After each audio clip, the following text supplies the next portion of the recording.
Halo ICFers, kita tiba di hari keempat dari pembelajaran dengan topik on becoming God's farmers. Di hari ini kita mau belajar tentang natur pertumbuhan murid Kristus berkaca dari petani. Pertumbuhan seorang murid Kristus mungkin kadang-kadang seperti seorang petani yang menanam sayur. Tidak perlu treatment yang rumit, cukup sederhana, dan dengan waktu yang singkat sudah bisa dipanen. Pertumbuhan murid Kristus kadang-kadang ada area-area di mana kita bisa melihat pertumbuhan kita cepat terjadi, optimal, dan kita bisa segera melihat hasilnya. Kalau ada area itu dalam kehidupan kita, dorongan saya hari ini adalah bersyukurlah, rayakanlah di hadapan Tuhan.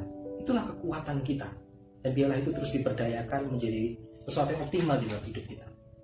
Tapi kadang-kadang ada area pertumbuhan di dalam hidup kita seperti seorang yang menanam pohon buah-buahan, misalnya pohon mangga. Butuh waktu bertahun-tahun sampai kemudian pohon itu menghasilkan buah pertamanya. Dan di waktu yang panjang itu, karena itulah naturnya. Dia butuh menjadi kokoh di dalam akarnya dulu. Dia butuh punya batang yang cukup kuat untuk mentransport bahan makanan. Dia juga perlu daun-daunan yang sehat untuk bisa menjadi tempat di mana fotosintesa terjadi dan kemudian bisa menghasilkan buah yang baik. Sampai waktu itu terjadi, dibutuhkan treatment yang penuh dengan ketekunan dan kesabaran. Petani perlu mengenali pola-pola bagaimana menolong pohon itu berbuah dengan baik. Dia perlu sabar, tekun, dan memberi waktu. Kadang-kadang pertumbuhan seorang murid itu juga seperti itu. Perlu waktu yang lebih panjang. Perlu dikenali pola-polanya, bagaimana menolongnya, supaya kita bisa bertumbuh dengan optimal. Apa-apa yang bisa disediakan untuk kita bisa bertumbuh dengan optimal. Butuh kesadaran, butuh kesabaran, butuh ketekunan. Saya pernah punya pohon kelengkeng yang kalau berkompetisi dengan rerumputan di sekitarnya. Saya tanam pohon kelengkeng itu di taman depan rumah saya. Sampai suatu ketika saya memutuskan menghilangkan semua rumput-rumputannya, barulah pohon kelengkeng itu bisa berbuah untuk pertama kalinya. Kadang-kadang ada area di dalam kehidupan kita sebagai seorang murid juga seperti itu. Bukan karena natur pertumbuhannya, bukan karena salah treatmentnya, tetapi karena ada hal-hal di sekeliling kita yang menghisap hal-hal yang baik tadi, yang mengalihkan kita, yang menjadi pengganggu sehingga pertumbuhan kita tidak optimal seperti rumput-rumputan itu.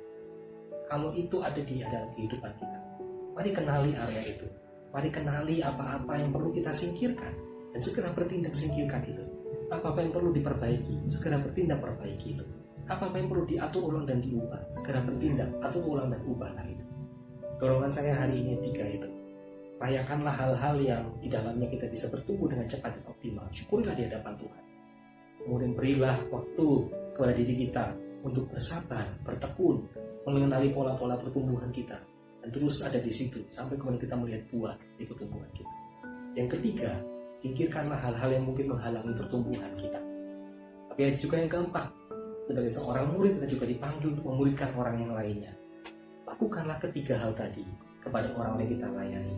Baik itu di tempat kerja kita, di tempat kampus kita, di sekolah kita, di keluarga kita, orang-orang di sekeliling kita, dimanapun kita berada. Tuhan menempatkan kita.